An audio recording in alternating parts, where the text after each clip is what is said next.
For this week's discussion post, I decided to choose the book Adopted by an Owl.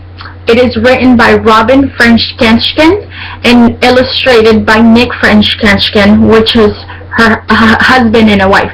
This husband and a wife, I did a little background research. They have been working for 20 years on a farm, rehabilitating wild animals, such as skunks, raccoons, possums, rabbits, and owls. Throughout the book, the story is explained that there was a baby owl who a little boy stole from its nest, and then he realized that he couldn't take care of the owl anymore after keeping him for a few months. So then that's when the husband and the wife, Nick and Robin, were called over to take care of this endangered species, this wild owl. They came and they took care of him, and while he was on the farm, the owl became part of their family. The owl never left and never wanted to leave, despite Nick encouraging the owl, which is later named Jackson, to leave. Jackson decided to always stay there. As far as the criteria goes for evaluating in nonfiction book, it definitely targets organization. The story structure starts from the very beginning.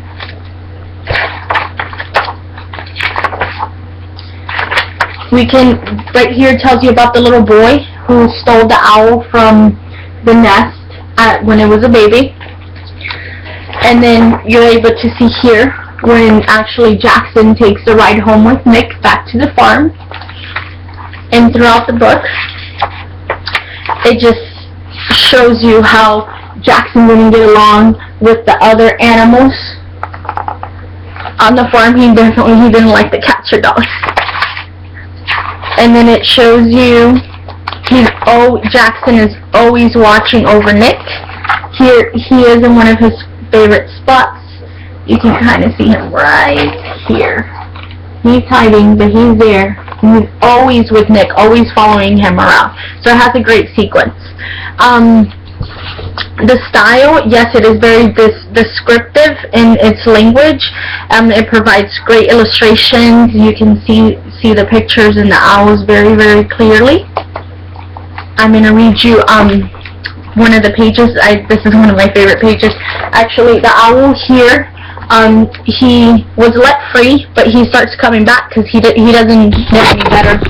So he comes back, and here we go. And it reads like this. But as time passed, Jackson's trust for the family grew stronger. One evening, there came a tap, tap on the glass door. Confused and sleepy-eyed, Nick opened the door. There, standing at the entrance, was Jackson, holding a mouse in his beak. With a little cocking, he walked into the room and dropped the mouse into Nick's open hand. His long talons made a sharp click, click, click sound as he waddled across the wooden floor and back onto the door. So it tells you how that Jackson came into the house and without fear, even though he's an owl and he's a wild animal, he really trusted the family.